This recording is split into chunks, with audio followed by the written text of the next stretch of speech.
Hello, students. Good morning. Once again, I welcome you in the today's science class. But last time I explained you something that is how sound travel in the solid, liquid and gases. लेकिन हमने यहाँ पर एक बात ध्यान से सुनना. Only one thing.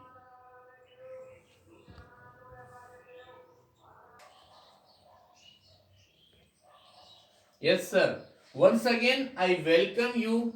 And then, please look, we study about the speed of sound in different media. Medium और मीडिया सिंगुलर और प्लूरल का चक्कर होता है बेटा यहाँ पर. तो हमारे कहने का मतलब क्या हुआ? Sound can travel faster. सबसे फास्ट जो साउंड ट्रेवलिंग होती है वो सॉलिड में होगी. Then after that is the in liquid. Then after in the gases. लेकिन एक बात ध्यान रखना, सॉलिड, लिक्विड और गैस, इनमें साउंड का प्रोपोगेशन होता है. साउंड में सबसे ज्यादा होगा, लिक्विड में सबसे कम और गैसेस में सबसे कम. But sound can not travel in vacuum. It means that is sound cannot travel in vacuum. और वैक्यूम के बारे में हम आपको बता चुके हैं. A place where there is no air on the earth. मतलब एक ऐसी जगह जहां पर कि बिल्कुल भी एयर नहीं होती है, उसको वैक्यूम बोलते हैं. वैक्यूम के लिए वैक्यूम क्लीनर से आप समझ सकते हैं. अब थोड़ा सा हम अपने टॉपिक को चेंज करते हैं. During a thunderstorm, lightning and thunder occurs at the same time. But we hear the sound of thunder a little after we see the flash of lightning. थोड़ा सा बात को ध्यान से सुनना बेटा. दो बातें हो रही है यहाँ पर. Suppose this is a cloud. और इस क्लाउड के अंदर दो चीजें होंगी आपके पास. That is the flash of lightning. Flash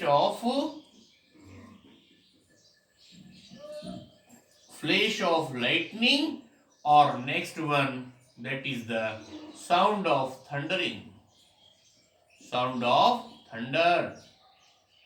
thunder का मतलब होता है जब बादलों में जो बिजली चमकने की जो लाइटनिंग होती है और बादलों के गरजने की जो आवाज होती है, उसको बोलते हैं हम जो बादलों में बिजली चमकने की जो घटना होती है उसको बोलते हैं फ्लैश ऑफ लाइटनिंग. और जो गरजने की साउंड होती है उसको बोलते हैं साउंड ऑफ थंडरिंग. बेटा ये दोनों घटनाएं एक साथ घटित होती है. मतलब कि ये दोनों प्रोसेस एक टाइम पर होते हैं, एक साथ होते हैं. लेकिन आपको पता है फ्लैश ऑफ लाइटनिंग आपको पहले दिखाई देगा, उसके कुछ सेकंड बाद साउंड ऑफ थंडरिंग आपको सुनाई देगा. उसकी वजह पे गौर करना. ऐसा क्वेश्चन पूछा जाता है तो ध्यान रखना. यहां पर हम बात कर रहे हैं बेटा स्पीड ऑफ लाइट जो होती है ना is greater than speed of sound. तो अब देखना स्पीड ऑफ लाइट होती है 3 × 10⁸ इन मीटर पर सेकेंड. वो ज्यादा होगी in comparison to the speed of sound that is 330 metre पर सेकेंड. ये इतनी बात समझ में आ रही है आपको. So flash of lightning. So the flash of lightning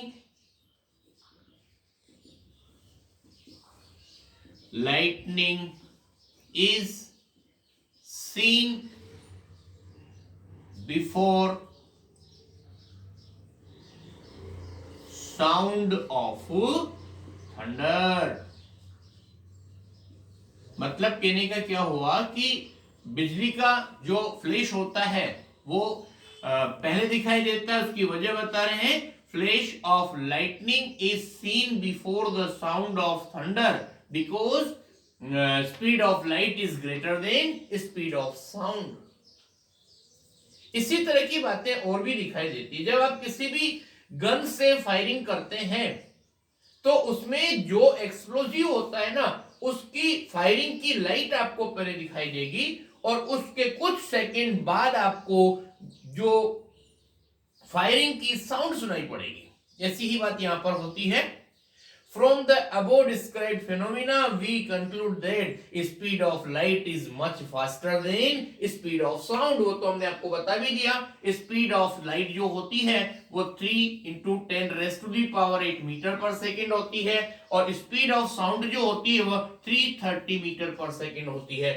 यानी कि ये वाली साउंड इसके कंपैरिजन में बहुत कम होगी ना, इसलिए साउंड आपको बाद में सुनाई पड़ती है और फ्लैश ऑफ लाइटनिंग पहले आपको दिखाई देता है। इसमें यहां पर एक टेबल बनी हुई है बेटा, उसको आप खुद स्टडी करना। 13.2 टेबल है और इसमें अलग अलग मीडियम के अंदर स्पीड ऑफ साउंड दे रखा है। इसमें दो बातें ध्यान रखना, सबसे ज्यादा हाईएस्ट स्पीड कौन से मीडियम में होती है और कितनी होती है, और वो अपने पास उसमें लिखा है that is in the steel. और सबसे कम जो है अपनी टेबल में वो है बेटा ड्राई एयर, दैट इज 330 से लेकर और 345 मीटर पर सेकेंड। और एक फॉर्मूला याद रखना, दैट इज द स्पीड को कैलकुलेट करना है तो आपके पास हो जाएगा distance upon time, that is the distance upon time. इतनी बात समझ में आ जाएगी। और उसकी एसआई यूनिट आप याद रखेंगे, डिस्टेंस मीटर में होता है, ये सेकंड में होता है, तो मीटर पर सेकंड क्या होगी इसकी unit, SI unit of the speed. तो ये दो प्रॉब्लम्स दे रखी हैं, आप इनको सॉल्व करिए, नो प्रॉब्लम एट ऑल। यहां पर फर्स्ट में दे रखा है a cracker burst at the distance of 600 metre from a person, after how much time will he heard the sound। इसको थोड़ा सा हम एक्सप्लेन करके बता रहे हैं बेटा, टू न्यूमेरिकल्स है, यहां पे ध्यान से देखना। यहां पर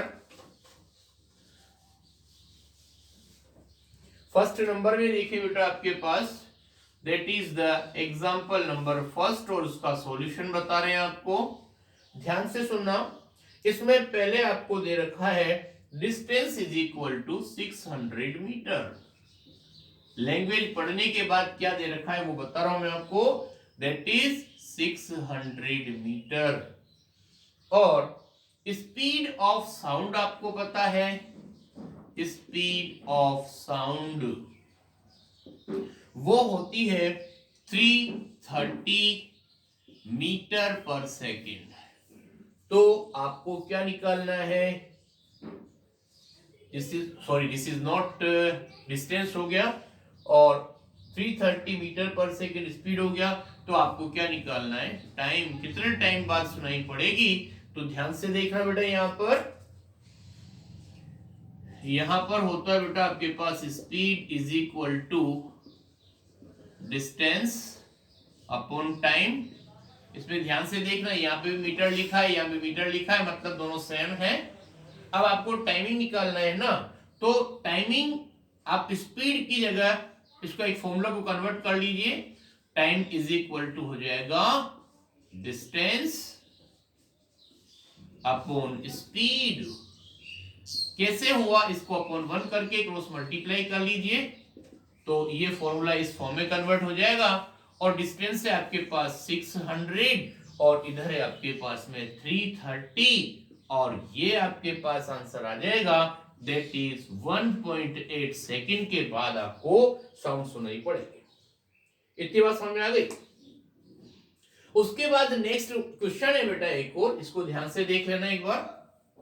example number 2, a gun was fired 3 kilometre away from a person, time taken for the sound to reach the person was 6 second, find the speed of sound. Same ऐसा ही क्वेश्चन है लेकिन थोड़ा सा वैल्यू चेंज हो रही है। देखना यहां पर ये एग्जांपल 2 बता रहे हैं हम आपको और उसमें क्या दे रखा है ध्यान से देखना। यहां पर आपको बेटा डिस्टेंस ट्रेवल्ड दे रखी है दैट इज द 6 किलोमीटर और उसको हम 6 मल्टीप्लाई 1000 करेंगे तो 6000 मीटर हो जाएगा ना।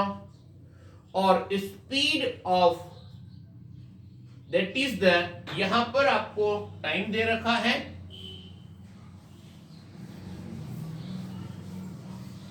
That is the time is equal to 6 second हो जाएगा आपके पास। तो आपको निकालना है स्पीड, और स्पीड का फॉर्मूला आपको मालूम है, that is the distance upon time. इसमें डिस्टेंस होगी बेटा आपके पास 6000 और टाइमिंग होगा आपके पास 6।